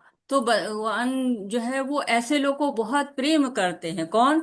जो कि सुख दुख में को ऋतु के समान मानते हैं, कि ऋतुएं हैं, आती हैं जाती हैं, सुख है दुख है, आते जाते हैं। कहते हैं मात्र, पहले ही बता चुके हैं भगवान दूसरे अध्याय के 14वें श्लोक में बता चुके, मात्रा स्पर्श तु कौन्तेय शीतोष्ण सुख दुखदा आगमा पाइनो नित्य अस्ति तितिक्ष भारत। तो वो अविचल रहता है, सबको सहन करता रहता है। देखिए गजेंद्र हाथी था, उसको भगवान पे कितना विश्वास था। जब कष्ट हुआ तो भगवान को याद कर रहा है। द्रौपदी को इतना कष्ट में थी, एक तरह से उनका कष्ट मृत्यु से भी भयंकर कष्ट था, उस कष्ट में भी भगवान को याद कर रहे हैं। सहन करना सीखना और भगवान को याद करना, भगवान हमेशा स्मरण में रहे और किसी का स्मरण नहीं करना। जब भी दुख आए भगवान का स्मरण करते रहना। और साथ ही साथ कहते हैं जो भक्ति होती है ना, उसके 3 अधिकारी होते हैं, भक्ति के अनुसार उनका स्तर होता है। जो कनिष्ठ अधिकारी होते हैं नव दीक्षित होते हैं, श्रद्धा कोमल होती है, भक्ति की महिमा नहीं जानते हैं, भगवान को केवल मंदिरों में जानते हैं, भगवान की शास्त्रों के अनुसार सेवा करते हैं लेकिन। और मध्यम अधिकारी भगवान से भी प्रेम करते हैं, भक्तों से दूर रहते हैं, लेकिन अबोधों पर कृपा करते हैं। और जो उत्तम अधिकारी होता है वो कैसा होता है? बिल्कुल जैसे भगवान बताते जा रहे हैं ना, भक्तों के लगातार गुण बता रहे हैं कि द्वेष नहीं करता है, समभाव रहता है, आत्मसंतुष्ट रहता है, पर दुखे दुखी होता है, सहन शक्ति होती है उसमें। ये सारे जो गुण हैं भगवान लगातार बता रहे हैं, उनकी महिमा कर रहे हैं कि भक्त को ऐसा होना चाहिए। और पहले भी जो 10वां अध्याय है उसमें भगवान ने बताया कि भक्त क्या करते, कैसे व्यवहार करते हैं। मत चित्ता मदगत प्राणा बोधयंत परस्परम कथयंत माम नित्य तुष्यंती च रमन्ति च। तो जो भक्त होता है हमेशा भगवान के साथ रहता है। शिला प्रभुपाद जी क्या आखिरी दिन तक भागवतम का अनुवाद करते रहे। चेतना इतनी शुद्ध थी कि शरीर कमजोर हो रहा है लेकिन चेतना हमेशा भगवान के साथ रही है। प्रहलाद महाराज कितना कष्ट था, तो भगवान को याद करते रहे। तो जो भक्त होते हैं वो चाहे जिस परिस्थिति में रहते हैं भगवान को याद करते रहते हैं, कुछ भी चाहते नहीं, उसके बदले में कुछ नहीं चाहना उनकी नहीं रहती है, केवल भगवान के लिए ही प्रयत्न करते हैं, किसी फल के लिए प्रयत्न नहीं करते हैं। ऐसे लोग भगवान को बहुत प्रिय होते हैं। हरे कृष्ण। हरे कृष्णा। यो नारिष्यति न द्वेष्टि न शोचति न काङ्क्षति शुभाशुभ परित्यागी भक्तिमान्य समे प्रियः। हरे कृष्णा। धन्यवाद भावेश प्रभु जी। पूजा कुमारी माता जी आप पढ़िए अनुवाद। हरे कृष्ण माता जी। जो न कभी हर्षित होता है न शोक करता है, जो न तो पछताता है न इच्छा करता है, तथा जो शुभ तथा अशुभ दोनों प्रकार की वस्तुओं का परित्याग कर देता है, ऐसा भक्त मुझे अत्यंत प्रिय है। हरे कृष्ण। हरे कृष्ण। तो भगवान ने कहा है ब्रह्म भूता प्रसन्नात्मा न सोचति न कांक्षति। तो न हर्षित होता है, न शोक करता है, न पछताता है, न इच्छा करता है। तो शुभ अशुभ दोनों उसके लिए बराबर होते हैं। तो ऐसा भक्त भगवान को बहुत प्रिय होता है। तो जो भक्त क्या होता है कि न लाभ से हर्षित, भौतिक लाभ की बात हो रही है, न भौतिक लाभ से हर्षित न दुखी, और न कुछ प्राप्त करने का सुख, सब कुछ त्याग कर देना, शुभ का भी परित्याग अशुभ का भी परित्याग, पाप कर्मों की तरफ जाता ही नहीं है, परमेश्वर की प्रसन्नता के लिए कार्य करता रहता है, हमेशा भगवान को ही बारे में सोचता रहता है। और भगवान भी पूरा उनसे बातचीत करते हैं, उनसे उनको दर्शन देते हैं। जैसे सूरदास जी थे, वो भगवान के नित्य दर्शन करने के लिए आते हैं। पुजारी उनसे पूछते हैं कि बताइए बताइए आप तो भगवान को देखने आए ना, भगवान ने किस रंग का कपड़ा पहना है? तो सही सही बता देते हैं। तो कह रहे हैं कि अरे आप कैसे बता पाते हैं? तो क्या मैं नहीं देख सकता, भगवान तो मुझे देख लेते हैं। भगवान रात में सपने में आते हैं और पूछते हैं मुझसे कि मैं क्या पहनूं। मैं जो रंग बताता हूँ ना वही पुजारी को सपने में आके बताते हैं, और फिर पुजारी वही बैठाते, वही रंग का कपड़ा पहनाते हैं। और इसीलिए सूरदास जी को पता रहता है। तो क्या भगवान के साथ प्रेम का धागा बंधा हुआ है। भगवान अपने भक्तों के साथ भी वैसे ही प्रेम से बातें करते हैं। जब हमारा कोई प्रिय होता है ना, उससे सब बातें बताते हैं, कल हम क्या पहनेंगे, कल हम क्या, हमको वो खाने का मन कर रहा है, प्रसाद हम क्या चाहिए। जब हम जैसे बात करते हैं वैसे ही भगवान भक्तों से बात करते हैं। प्रभुपाद जी एक मंदिर में गए, तो वहां पे आरती चल रही थी और प्रभुपाद जी कुछ बोल रहे थे। सब लोग कहते कि आरती में क्या बोल रहे हैं प्रभुपाद जी। तो बाद में प्रभुपाद जी कहते हैं पुजारी से कि ऐसा है कि क्या आप अपनी जो शयन आरती बहुत रात में करते हैं क्या? तो कहे कि हाँ थोड़ा लेट हो जाता है। तो कह रहे हाँ, भगवान कह रहे कि उन्हें प्रॉपर आराम नहीं मिलता है, आप समय से आरती किया करें। तो भक्तों से भगवान वार्तालाप करते हैं, और क्यों प्रिय है ना, अपने प्रिय से सारी बातें हम करते हैं। हरे कृष्णा। हरे कृष्णा। समः शत्रौ च मित्रे च तथा मानापमानयोः शीतोष्ण सुखदुःखेषु समः सङ्गविवर्जितः तुल्यनिन्दास्तुतिर्मौनी सन्तुष्टो येन केनचित् अनिकेतस्थिरमतिर्भक्तिर्मान् मे प्रियो नरः। हरे कृष्णा। हरे कृष्णा। श्लोक 18 और 19 का अनुवाद।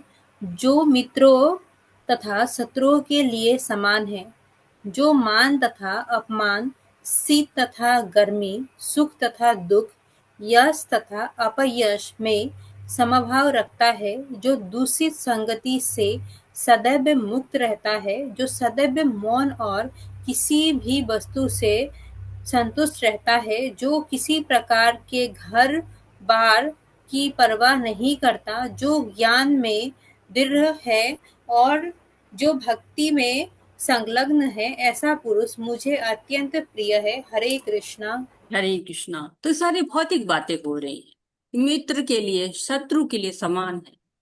भक्त का न कोई मित्र होता है, न कोई शत्रु होता है, न कोई मान होता है, न कोई अपमान होता है, न गर्मी होती है, न शीत होती है, न सुख होता है, न दुख होता है, न यश होता है, न अपयश होता है। कोई सबसे परे हो जाता है, दूषित संगति से सदैव मुक्त है। दूषित संगति कौन सी है? वो संगति जो केवल भौतिकता की बात करती, प्रजल्पा करती, ग्राम्य कथाएं करती रहती, ऐसी दूषित संगति कहते हैं कि संग त्याग देता है। ऐसा संग जो दूषित होता है वो त्याग देता है। संग त्यागा सतोवृत्ति, सतोवृत्ति की तरफ जाता है, संग की तरफ नहीं जाता है, सदैव मौन रहता है। ऐसा नहीं है कि वो बोलता ही नहीं है, बोलता है, भगवान की बातें बोलता है, भौतिक बातें नहीं बोलता है। किसी भी वस्तु संतुष्ट रहता है, क्यों? सब भगवान की इच्छा। मेरी इच्छा से तो कुछ हो ही नहीं रहा, सब कुछ भगवान की इच्छा। घर बार की परवाह ही नहीं, ज्ञान उसको दृढ़ है, ज्ञान में दृढ़ मतलब भगवान के ज्ञान में दृढ़ है। एमए बीए जो भौतिक पढ़ाई की उसमें दृढ़ता की बात नहीं हो रही है, जो ज्ञान में दृढ़ है, भगवान के सिद्धांतों को जानता है। क्या सिद्धांत है भगवान के? कि हम भगवान के अंश हैं और भगवान से हमारा संबंध है, हमें भगवान के पास जाना है, भगवत धाम जाना है। ये ज्ञान में वो दृढ़ रहता है और भक्ति में संलग्न रहता है। ऐसे पुरुष मुझे बहुत प्रिय हैं। जैसे प्रहलाद महाराज थे, हमेशा भगवान की बातें, हमेशा भक्ति में ही रहते थे। और कहते हैं ना कि उन्होंने नवधा भक्ति दी हमको, भक्ति के 9 अंग बताए कि कोई एक अंग से भक्ति कर लो ना। श्रवणम कीर्तनम विष्णु स्मरणोपाद सेवनम अर्चनम वंदनम दास्यम साख्यम आत्मनिवेदिनम। श्रवण किसने किया? परीक्षित महाराज जी ने। 7 दिन में पूरी भागवतम बिना खाए, बिना पिए, बिना सोए, बिना जगे, मतलब जगे तो थे ही, मतलब बिना कोई भौतिक क्रियाकलाप के, जो हम सुबह से शाम में कितना समय लगा देते हैं भौतिक क्रियाकलाप में ही, वो कुछ भी नहीं। कीर्तन किसने किया? सुखदेव गोस्वामी। सुखदेव गोस्वामी जी बार बार परीक्षित से कहते हैं कि तुम थोड़ा आराम कर लो। कहते नहीं, मेरे पास तो समय ही नहीं, 7 ही दिन है। वो लगातार कीर्तन करते रहे और परीक्षित जी लगातार श्रवण करते रहे। स्मरण प्रहलाद जी जैसा हो। कितना उनके पिताजी ने उनके ऊपर कष्ट दिया। हम कहते हैं बड़ा कष्ट है, प्रहलाद जी से ज्यादा कष्ट किसने दिया? अपनों ने दिया। तो कोई बाहरी भी नहीं आया, अपने पिता ने कितना कष्ट दिया, हाथी से रौंदवाने, जहर दिया, अग्नि में बैठाया, लेकिन लगातार भगवान का स्मरण करते रहे। लक्ष्मी जी निरंतर पाद सेवनम करती रहती हैं, पैर दबाती रहती हैं। पृथु महाराज ने बहुत अर्च विग्रहों के अर्चन किए हुए हैं और अक्रूर महाराज लगातार प्रार्थना करते थे, वंदन करते रहते थे। तो और क्या आत्मनिवेदन बलि महाराज ने किया था, अपने आप को ही अर्पण कर दिया था। कहा है, जब भागवतम पढ़ते वहां पे लिखा है, श्री विष्णु श्रवणे परीक्षित भवद व्यसिकी कीर्तने प्रहलाद स्मरणे तद अंध भजने लक्ष्मी पृथु पूजने अक्रूर तवि अभिवंदने कपिपतिर दास्य था सख्ये अर्जुना सर्वात्म निवेदन बलिभूत कृष्ण पतिर ऐशाम परम। तो कृष्ण को 9 विधियों से, 9 अंगों से उनकी पूजा की जा सकती है। रूप गोस्वामी जी इसको भक्ति का विज्ञान कहते हैं। हरे कृष्ण। हरे कृष्णा। संतोषी गुप्ता माता जी, आप ये श्लोक पढ़ लीजिए। काला ठाकुर माता जी आप अनुवाद पढ़िए। हरे कृष्ण। हरे कृष्ण माता जी, आवाज आ रही है? आ रही है माता जी। जी। हरे कृष्ण माता जी, सादर प्रणाम। ये ये तो धर्म अमृतम यथोक्तं पर्युपासते श्रद्धानां मत परमा भक्तास्ते अतीव मे प्रियः। हरे कृष्ण। हरे कृष्ण। काला ठाकुर माता जी आप अनम्यूट करिए। माता जी आप अनुवाद पढ़ लीजिए, संतोषी माता जी।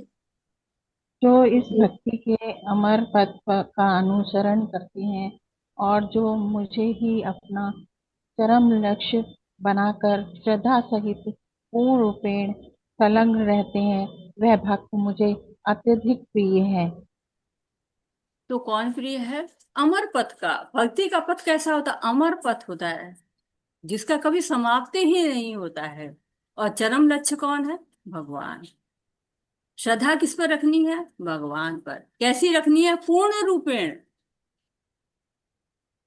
तो भगवान ने पहले ही बता दे, मयि आवेश मनो या माँ।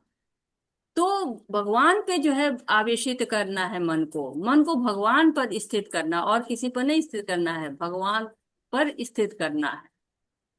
और भगवान पहले ही बता चुके हैं कि कौन प्रिय है भगवान का। समोहम सर्वभूतेषु न मे देशु अस्ति न प्रिय ये भजन्ति तुम माम भक्त्या मयिते तेषु चा। भगवान जो है प्रेम करते हैं किसको? सबरी को, जिसे जूठे बेर खिलाए, लेकिन जूठे बेर चख चख के भगवान के लिए कहीं खराब कुछ ना खिला।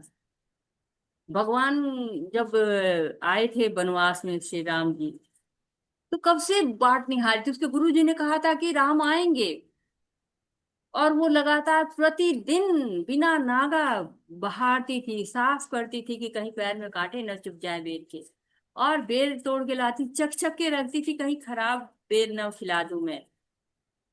तो कितना प्रेम था उसका। हनुमान जी की भक्ति देखिए, सुदामा जी की भक्ति देखिए, प्रहलाद महाराज की, ध्रुव महाराज की, कितनी सुंदर भक्ति है। ऐसे लोग भगवान को बहुत प्रिय है। भगवान ऐसे लोग को बहुत प्रेम करते हैं। वो हमें भगवान को प्रेम को समझना चाहिए और भगवान के प्रेम में डूबना चाहिए। भगवान की विशुद्ध भक्ति करनी चाहिए। 7 से 12 तक के अध्याय विशुद्ध भक्ति के। भक्ति कैसे करेंगे? भक्ति के लाभ क्या है? भक्ति के कौन कौन लोग करते हैं और भगवान को कौन कौन लोग प्रिय होते हैं, ये यहाँ पर भगवान ने हमको बताया हुआ है। तो भक्ति ऐसी होनी चाहिए जैसे कि कुंती महारानी ने की, द्रौपदी महारानी ने की। द्रौपदी महारानी विपत्ति में उनके 5 पांडव पति थे, लेकिन उनको न बुला के भगवान को बुलाया है। और कुंती महारानी तो क्या कहती थी कि मुझे विपत्ति दो, क्योंकि विपत्ति में हमारे साथ रहते आप। बड़ी भक्त थी। दूसरा कोई हम जैसा है रहता है तो कहता है भगवान हमको बंगला दो, गाड़ी दो, बिजनेस दो, नौकरी दो, दुकान दो। उनको कुछ नहीं चाहिए थे। विपत्ति तो भगवान, विपत्ति में आप जो है वो हमारे साथ रहते हैं। हम अभी इतने भाग्यशाली भी नहीं हुए कि भगवान एक कांटा भी हमको चुभा दें। हम उस स्थिति को भी नहीं प्राप्त हुए। और वो भक्ति करते हुए स्तुति करती हैं, क्या कहती हैं? कृष्णाय वासुदेवाय देवकी नंदनाय च नंद कुमार नंद गोप कुमाराय गोविंदाय नमो नमः। नमः पंकज नाभाय नमः पंकज मालिने नमः पंकज नेत्राय नमस्ते पंकजांते। तो हमें भी अपनी भक्ति करनी है, अपनी चेतना को शुद्ध बनाना है और भगवान तक पहुंचने का प्रयत्न करना चाहिए। वाछाकल्पतरुभ्यश्च कृपा सिन्धुभ्य एव च पतितानां पावनेभ्यो वैष्णवेभ्यो नमो नमः। अनंत कोटि वैष्णव बिंदी की जय। शीला प्रभुपाद की जय। ज्ञानेश प्रभु जी, हरे कृष्ण। हरि ओम तत्सत इति श्रीमद्भगवद्गीतासु उपनिषदसु ब्रह्म विद्यायां योगशास्त्रे श्रीकृष्ण अर्जुन संवादे भक्ति योग नामः 12 अध्यायः। हरे कृष्ण। हरे हरे कृष्णा कृष्णा हरे हरे कृष्णा कृष्णा कृष्ण कृष्णा कृष्णा कृष्णा हरे हरे हरे, हरे हरे हरे राम राम हरे हरे राम राम हरे राम राम राम राम राम राम राम हरे हरे हरे, हरे हरे हरे हरे कृष्णा कृष्णा कृष्ण हरे कृष्ण कृष्ण हरे हरे, हरे कृष्णा राम कृष्ण हरे कृष्ण राम, हरे हरे राम हरे हरे राम राम हरे राम राम राम राम हरे हरे। दंडवत प्रणाम माता जी। हरे हरे कृष्ण। कृष्ण। दंडवत प्रणाम माता जी। हरे प्रणाम। कृष्णा। सभी को हरे दंडवत कृष्णा। प्रणाम माता जी। दंडवत प्रणाम। अगर आपका कोई प्रश्न है, आपका कोई सुझाव है, आप कुछ ऐड करना चाहते हैं या आप कुछ त्रुटि सुधार करना चाहते हैं तो मोस्ट वेलकम आपका। हरे कृष्णा। सभी को हरे कृष्णा। ज्ञानेश्वर। हरे कृष्ण। हरे कृष्ण पूजा माता कुमारी जी। माता जी। जल्दी।